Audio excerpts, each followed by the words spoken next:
الرحیم نحمده ونصلی علی رسوله الکریم اما بعد اعوذ باللہ من الشیطان الرجیم بسم اللہ الرحمن الرحیم یا ایہا الذین آمنوا کتب علیکم الصیام کما کتب علی الذین من قبلکم لعلکم تتقون صدق اللہ العظیم۔ بزرگان محترم اور عزیز دوستو، رمضان المبارک کی آمد ہے اور چند ہی دنوں میں انشاءاللہ رمضان المبارک کا آغاز ہوگا۔ پچھلے ہفتے رمضان المبارک اور اس کے روزے اور تراویح کے تعلق سے کچھ بات چیت ہوئی تھی۔ قرآن کریم کی اسی آیت کی تلاوت کی گئی تھی جس کی ابھی تلاوت کی گئی۔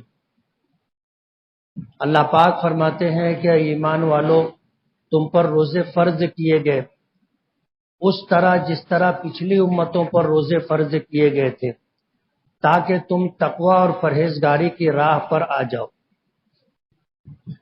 اللہ تعالیٰ نے جو عبادتیں ہم لوگوں پر فرض کی ہیں، ان عبادتوں کا تعلق یا تو ہمارے مال سے ہے یا تو ہمارے جسم سے، بدن سے۔ بدن سے جن عبادتوں کا تعلق ہے وہ نماز اور روزہ ہے، اور مال سے جس عبادت کا تعلق ہے وہ زکوٰۃ و صدقات ہے۔ اور حج ایک ایسی عبادت ہے کہ یہ بدن اور مال دونوں سے تعلق رکھتی۔ تو نماز اور روزہ بدنی عبادت ہے، یہی وجہ ہے کہ یہ ہر ایک پر فرض ہے۔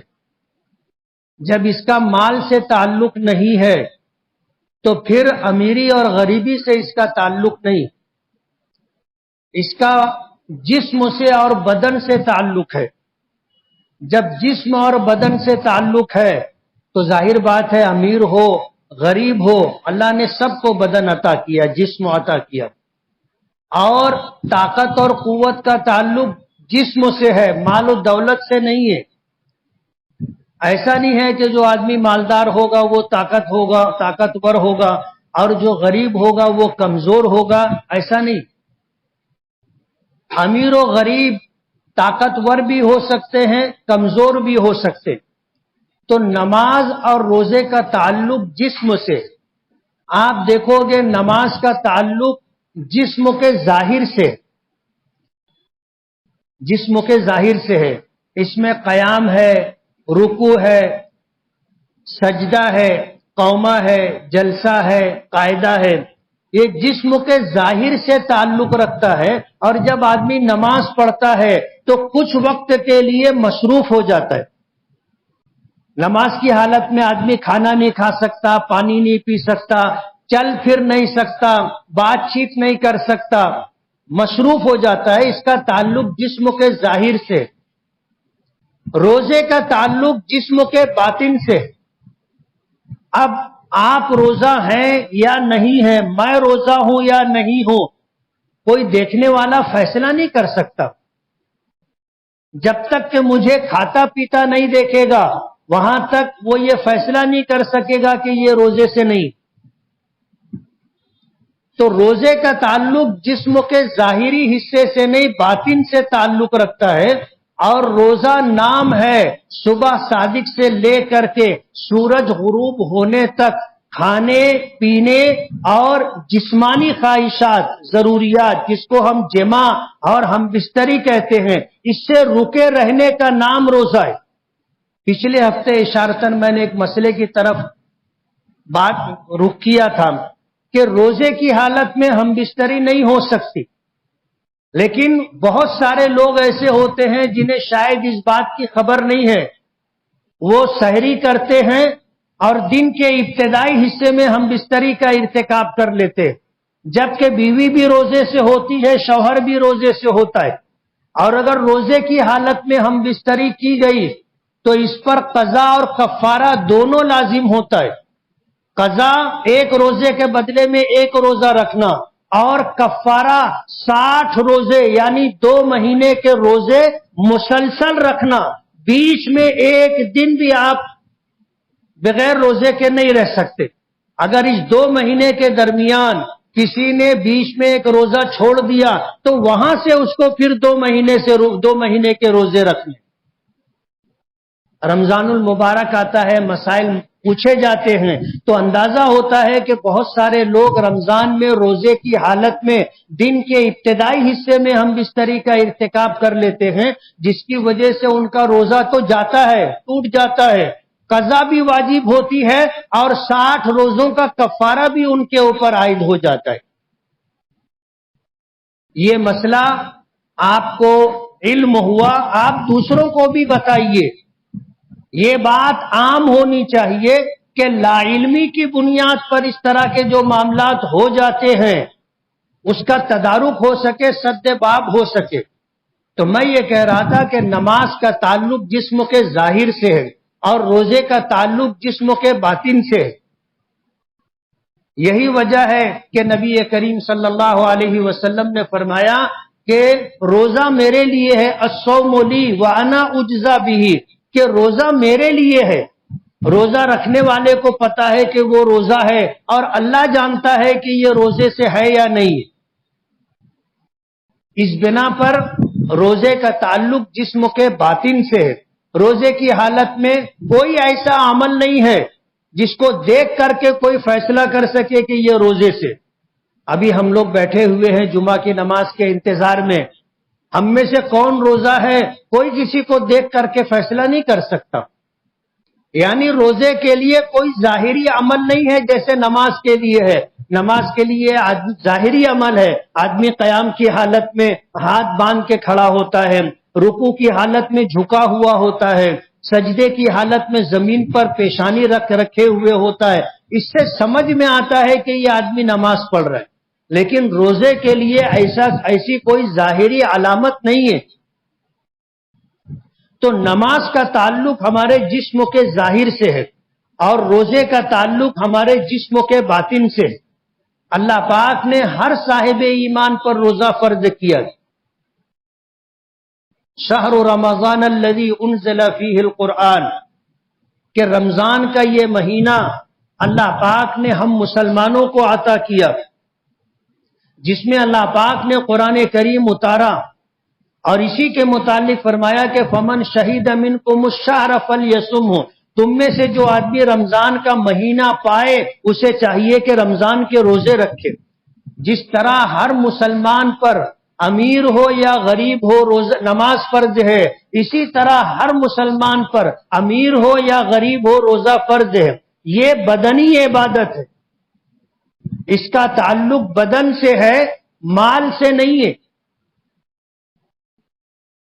اللہ نے فرمایا کما کتب علیکم الصیام من قبلکم، تم سے پہلے جو لوگ گزرے ان پر بھی روزہ فرض کیا گیا تھا۔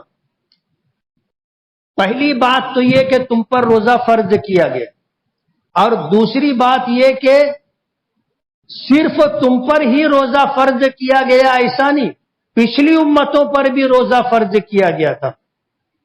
پچھلی گفتگو میں نے یہ بات کہی تھی کہ پچھلی امتوں پر روزہ فرض تھا لیکن رمضان المبارک کا روزہ نہیں تھا، ان کے لیے عاشورہ محرم کا روزہ تھا۔ اللہ نے رمضان کا روزہ خصوصیت کے ساتھ اس امت کو عطا کیا ہے، لیکن روزہ پچھلی امت کے لوگ بھی رکھا کرتے، اور اللہ پاک بتانا یہ چاہتے ہیں کہ روزہ کوئی ایسی عبادت نہیں ہے جس کا کرنا ہم لوگوں کے لیے ناممکن ہو۔ جب سے یہ دنیا وجود میں آئی ہے سب پر اللہ نے روزے فرض کیے، کم و بیش ہر امت روزہ رکھتی رہی ہے، اس لیے ہم پر روزہ فرض کیا گیا ہے تو روزہ کوئی ایسی عبادت نہیں ہے کہ ہم اس کو نہ کر سکیں۔ حضرت مولانا اشرف علی تھانوی رحمت اللہ علیہ ایک نواب کے متعلق ان سے بتایا گیا کہ یہ روزہ نہیں رکھتے۔ حضرت کا وہاں جانا ہوا تو نواب صاحب سے پوچھا کہ مجھے یہ خبر ملی ہے کہ آپ روزہ نہیں رکھتے، تو نواب صاحب کہنے لگے کہ ہاں میں روزہ نہیں رکھتا. پوچھا کیوں روزہ نہیں رکھتے؟ کہا مجھے ڈر لگتا ہے کہ میں روزہ رکھوں گا تو مر جاؤں گا. مولانا اشرف علی تھانوی رحمۃ اللہ علیہ کو امت نے حکیم الامت کا خطاب دیا. اللہ نے ایسی حکمت کی باتیں، دانائی کی باتیں ان کو عطا کی تھی جس کی وجہ سے حکیم الامت کا خطاب ان کو دیا گیا. حضرت مولانا اشرف علی تھانوی رحمۃ اللہ علیہ فرمانے لگے کہ آپ روزہ رکھو، اگر تم مرنے لگو گے تو روزہ توڑ دینا. شریعت کا حکم بھی یہی ہے کہ اگر آدمی بھوک و پیاس سے مرنے لگے تو روزہ توڑ دینا چاہیے. روزہ رکھا اور بیماری کی کیفیت طاری ہو گئی تو روزہ توڑنے کی شریعت کی طرف سے اجازت ہے. روزہ توڑ سکتے ہیں، اس کی قضا بعد میں ہو سکتی ہے. جان کا بچانا فرض ہے، حتی الامکان کوشش کرنا چاہیے. تو نواب صاحب کو حکیم الامت حضرت مولانا اشرف علی تھانوی رحمۃ اللہ علیہ نے یہی نسخہ بتایا، یہی طریقہ بتایا کہ آپ کو روزہ رکھنا چاہیے اور اگر آپ مرنے لگو تو روزہ توڑ لینا. اب ظاہر بات ہے آدمی روزہ رکھنے سے مرتا نہیں ہے. انہوں نے روزہ رکھا، روزہ رکھ لیا، اور روزہ رکھنا ان کے لیے آسان ہوتا ہے جن کو بھوکا رہنے کی عادت ہو. جو کم کھاتے ہو ان کو روزہ بہت آسان ہے. ایک بادشاہ نے 2 لوگوں کو قید کیا کسی جرم کی سزا میں. ایک ان میں سے کمزور تھا، کھانے پینے میں بھی کمزور تھا، یعنی تھوڑا کھاتا تھا، اور دوسرا جو تھا وہ ہٹا کٹا تھا، خوراک بہت اچھی تھی. دونوں کو بند کر دیا اور 3 دن کھانا نہیں دیا. 3 دن کے بعد دیکھا گیا کہ جو ہٹا کٹا تھا وہ مر گیا، اس سے بھوک برداشت نہیں ہوئی. اور جو دبلا پتلا تھا، کم کھانے کی اور بھوکا رہنے کی عادت تھی، وہ 3 دن گزرنے کے بعد بھی رہا سلامت. تو جو لوگ کم کھاتے ہیں اور جن لوگوں کو بھوکا رہنے کی عادت ہے، روزہ ان کے لیے آسان ہے، کوئی مشکل نہیں. روزہ ان کے لیے مشکل ہے جن کا ناشتہ بھی بہت تگڑا ہوتا ہے، دوپہر کا کھانا بھی بہت زوردار ہوتا ہے اور رات کا کھانا بھی شاندار ہوتا ہے. ان کے لیے روزہ مشکل ہوتا ہے.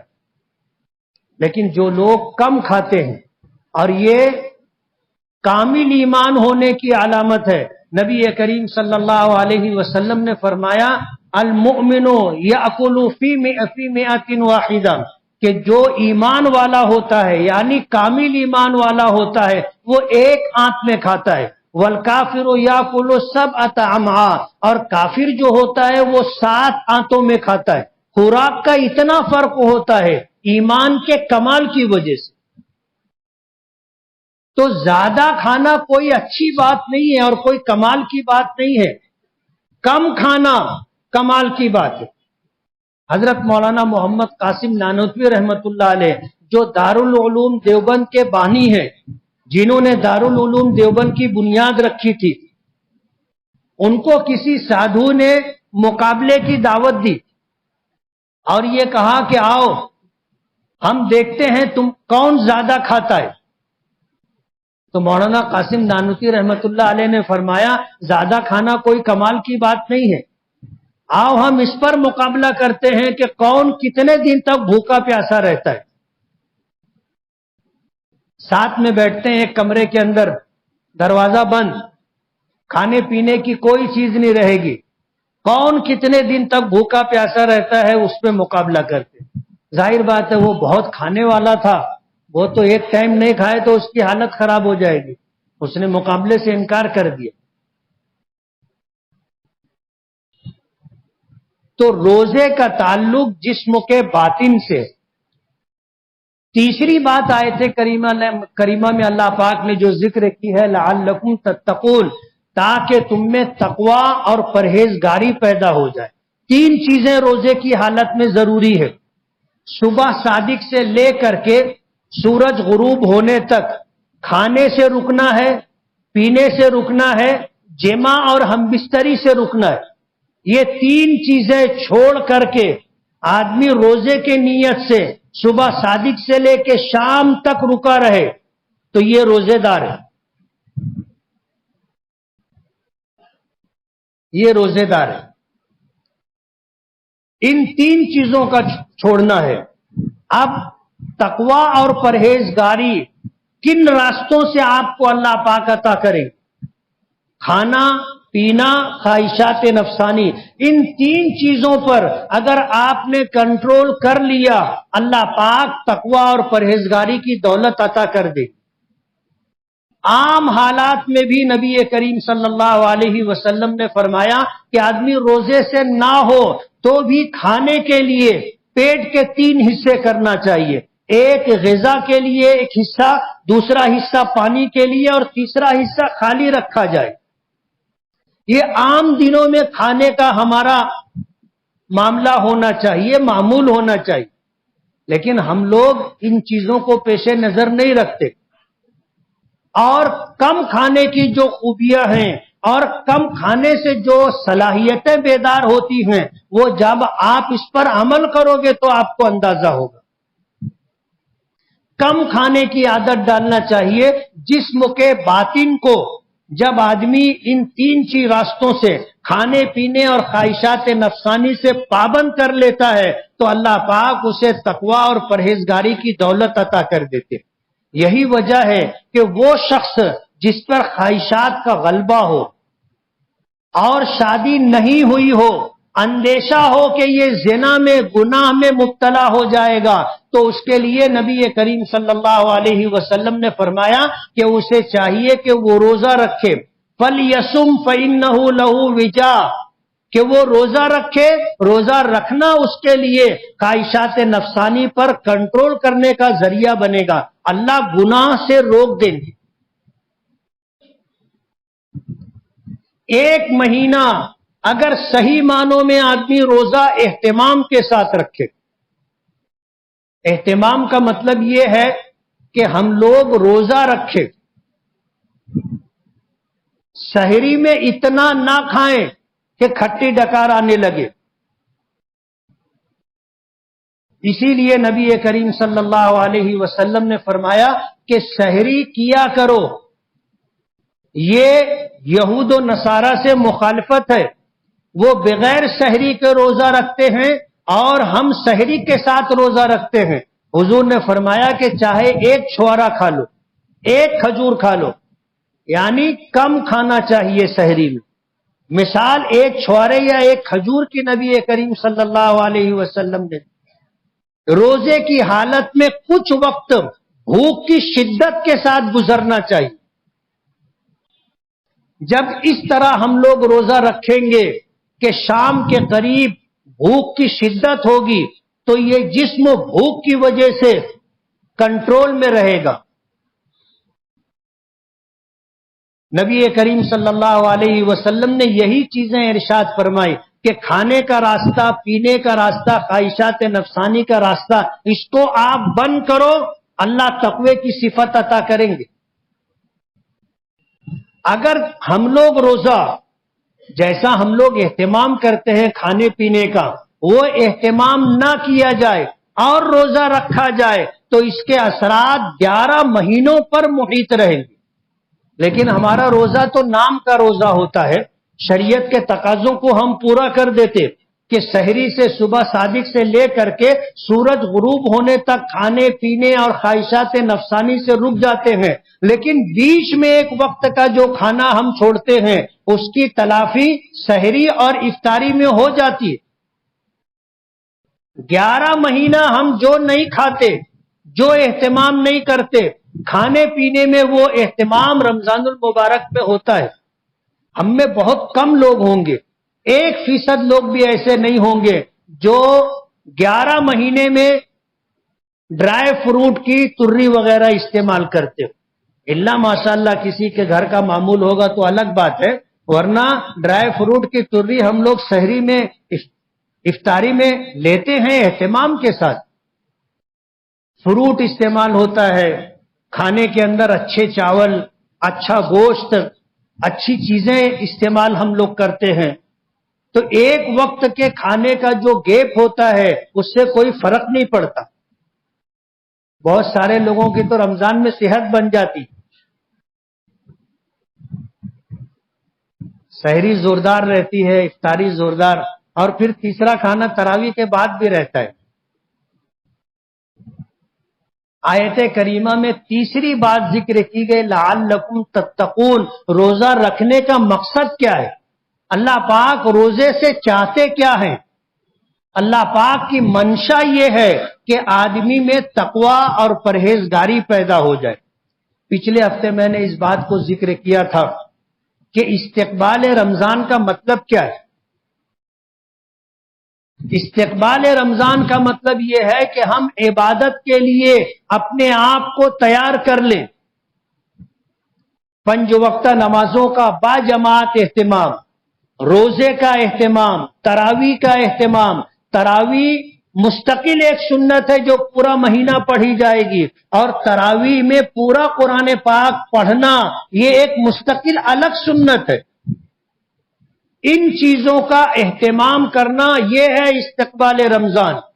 آدمی نیکی کے لیے اپنے آپ کو آمادہ اور تیار کرے اور گناہوں سے اپنے آپ کو بچائے. جب ان 2 چیزوں کا اہتمام کیا جائے گا تو یہ کہا جائے گا کہ اس نے رمضان کا استقبال کیا.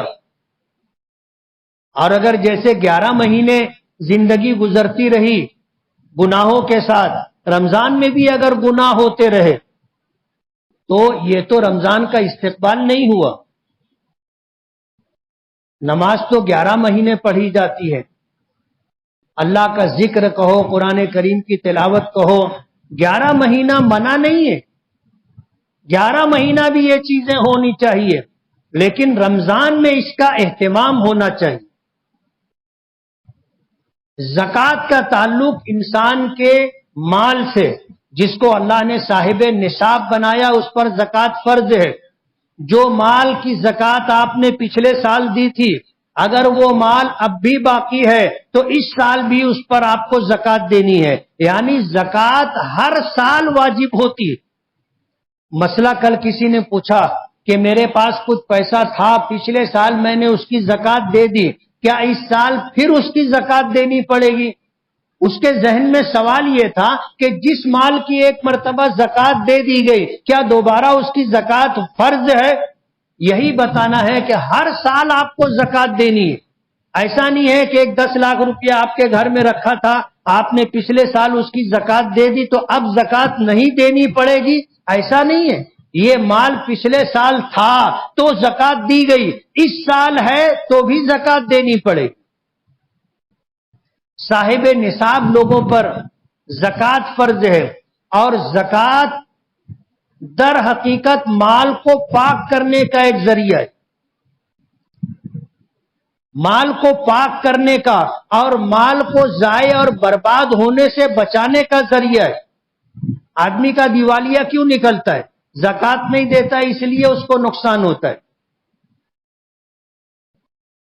تاریخ اٹھا کر کے آپ دیکھو گے تو آپ کو یہ چیز ملے گی کہ مالداری تیسری پیڑھی تک نہیں آتی. شہر میں آپ اگر سروے کر کے دیکھو گے تو آپ کو 100 سے زیادہ مثال ملے گی کہ امیری اور دولت مندی تیسری پیڑھی تک نہیں آتی.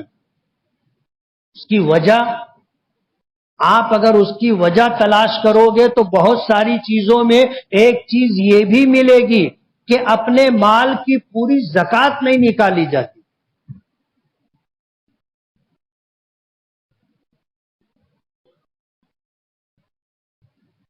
قرآن کریم میں اللہ پاک نے فرمایا کہ وَمَا أَنفَقْتُم مِّن شَيْءٍ فَهُوَ يُخْلِفُهُ وَاللَّهُ خَيْرُ الرَّازِقِينَ، کہ جو کچھ تم اللہ کے راستے میں خرچ کرو گے اللہ وہ تمہیں واپس دے گا. فَهُوَ يُخْلِفُهُ، اللہ تعالیٰ اسے واپس دے گا. نبی کریم صلی اللہ علیہ وسلم نے قسم کھائی ہے کہ اللہ رب العزت کی قسم، بعض الفاظ میں آتے ہیں کہ میری جان جس کے قبضے قدرت میں ہے اس کی قسم، صدقہ دینے سے مال کم نہیں ہوتا. ما نقص مال من صدقہ، حضور نے قسم کھائی ہے اس بات پر کہ کسی کا مال بھی اللہ کے راستے میں صدقہ، زکات، خیرات دینے سے کم نہیں ہوگا۔ اللہ نے وعدہ کیا ہے کہ وما انفقتم من شیء فهو یخلفہ، کہ جو کچھ تم میرے راستے میں خرچ کرو گے، زکات کے نام سے، صدقات کے نام سے، فی سبیل اللہ کے نام سے، فهو یخلفہ، اللہ تعالیٰ اسے واپس کرے گا، یہ اللہ کا وعدہ ہے۔ تو زکات دینے سے مال کبھی کم نہیں ہوتا، جو دیا ہے اللہ اس کے بدلے میں ہماری امیدوں اور توقعات سے زیادہ دے گا، اور وہی بہترین رزق دینے والا ہے۔ تو زکات دینے سے مال کم نہیں ہوتا، اس پر حضور نے قسم کھائی۔ دوسری بات اللہ پاک نے فرمایا کہ خذ من اموالہم صدقۃ تطہرہم، کہ آپ مسلمان مالداروں سے زکات وصول کریں، یہ زکات ان کے مال کو جو ہے پاک کر دے گی، ان کے مال کو پاک کر دے گی۔ تو یہ زکات ہمارے مالوں کی حفاظت کا، مالوں کی بڑھوتری اور برکت کا، اور مال کی پاکیزگی کا ذریعہ ہے۔ زکات اہتمام کے ساتھ دینا چاہیے، بلکہ زکات جھکتی دینا چاہیے۔ اگر ہم پر 100 روپیہ زکات فرض ہوئی ہے، 100 روپیے سے زیادہ دے۔ ان لوگوں پر جن پر پہلی مرتبہ زکات فرض ہوئی ہے، ان کو اس کا اور زیادہ اہتمام کرنا چاہیے۔ ایک واقعہ ہے، نبی کریم صلی اللہ علیہ وسلم کے عامل جو بیت المال کی طرف سے مقرر کیے گئے تھے، ایک قبیلے میں گئے، ایک شخص کے پاس، ان سے کہا کہ تمہارے پاس کیا ہے؟ انہوں نے کہا کہ یہ میری بکریاں ہیں، اور یہ گائے بیل ہیں، اور یہ اونٹ وغیرہ ہے۔ انہوں نے شمار کیا، اور شمار کرنے کے بعد بتایا کہ تم پر 1 سال کی اونٹنی کا بچہ زکات میں فرض ہے، 1 سال۔ وہ کہنے لگے کہ میں غریب آدمی تھا، پہلی مرتبہ اللہ نے مجھے اتنا مال دیا ہے، اور مجھے خوشی اس بات کی ہے کہ آج اللہ کے رسول صلی اللہ علیہ وسلم کی طرف سے کوئی شخص میرے یہاں زکات لینے وصول کرنے کے لیے آیا ہے، یہ میرے لیے سعادت اور فخر کی بات۔ اللہ نے مجھے پہلی مرتبہ اس عبادت کی توفیق اور موقع عطا کیا۔ اور کہنے لگے کہ یہ 1 سال کی مادہ بچے سے کیا ہوگا؟ انہوں نے اپنے مال میں سے ایک بہترین تندرست دودھ دینے والی فربا اونٹنی لا کر کے دی اور کہا کہ یہ لے جاؤ۔ تو عامل کہنے لگے کہ نہیں، مجھے حکم ہے کہ تمہارے مال میں جو حصہ زکات کا ہے میں وہی لوں، اور اگر آپ کو اس سے زیادہ دینا ہے تو اللہ کے رسول صلی اللہ علیہ وسلم سفر میں ہے، اور آپ کے قبیلے کے قریب رات میں آپ کا قیام ہے، آپ چلو اللہ کے رسول صلی اللہ علیہ وسلم کی خدمت میں پیش کر دو، اللہ کے رسول قبول کر لیں تو میرے لیے کوئی بات نہیں۔ کہنے لگے میں تیار ہوں۔ وہ تندرست فربا اونٹنی لے کر کے چلے اور اللہ کے رسول کی خدمت میں پہنچے، اور کہنے لگے کہ اللہ کے رسول صلی اللہ علیہ وسلم، یہ میرے لیے سعادت اور فخر کی بات ہے کہ میں پہلی مرتبہ زکات دینے کی حیثیت میں آیا ہوں۔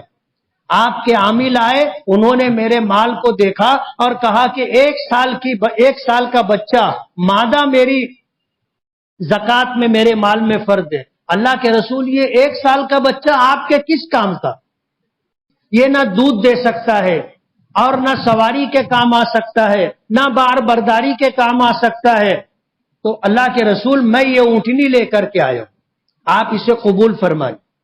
حضور نے فرمایا کہ اللہ کے بندے، تیرے مال میں اتنا ہی فرض ہے جتنا میرے عامل نے بتایا، فرض وہی ہے، لیکن اگر تو خوش دلی سے زیادہ دینا چاہتا ہے تو اللہ اس کے رسول تیرے مال کو قبول کرے۔ تو زکات جھکتی دینا چاہیے۔ آپ اگر زکات جھکتی دیں گے تو کبھی مال پر زوال نہیں آئے گا، مال پر زوال نہیں آئے گا، مال کم نہیں ہوگا، اس پر حضور نے قسم کھائی ہے۔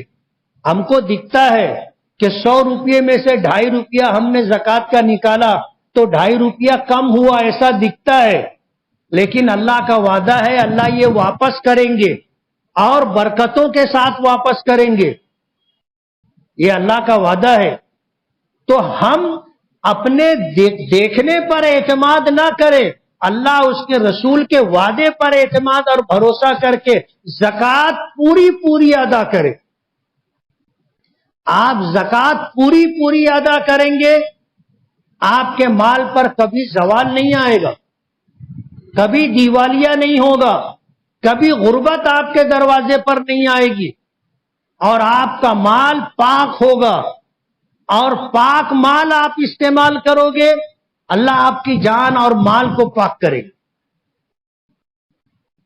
تقوی اور پرہیزگاری کی صفت اللہ پاک روزے کے ذریعے سے عطا کرتے۔ حج کا تعلق ہمارے مال سے بھی ہے، حج کا تعلق ہمارے بدن سے بھی، لیکن حج بھی ہر ایک پر فرض نہیں ہوتا، کم لوگوں پر فرض ہوتا ہے جو صاحب استطاعت ہو، سب پر حج فرض نہیں ہے۔ اس لیے رمضان المبارک کا مہینہ آ رہا ہے، اس کے استقبال کا مطلب یہ ہے کہ ہم گناہوں کو چھوڑ کر کے نیکیوں کے لیے اپنے آپ کو آمادہ اور تیار کر لیں، اہتمام کے ساتھ 5 وقتہ نمازیں، ہمارا زیادہ وقت فرصت کے اوقات ہم مسجد میں رہ کر کے اعتکاف کی نیت کے ساتھ، روزے کے ساتھ، تلاوت کے ساتھ، ذکر کے ساتھ گزاریں۔ صرف مسجد میں سونے کے لیے نہ آئیں، صرف مسجد میں سونے کے لیے نہ آئیں۔ آپ کو اگر ضرورت ہے، آپ کے گھر میں آرام نہیں مل سکتا، آپ کے لیے انتظامیہ نے موقع دیا ہے، آپ آ کر کے آرام کر سکتے ہیں، لیکن جب آپ آئیں تو کم سے کم وضو کر کے 2 رکعت نماز ضرور پڑھ لیں، قرآن کریم کی کچھ تلاوت کر لیں، پھر آپ آرام کریں۔ صرف سونے کے لیے مسجد میں آنا، ظاہر بات ہے یہ استقبال رمضان نہیں۔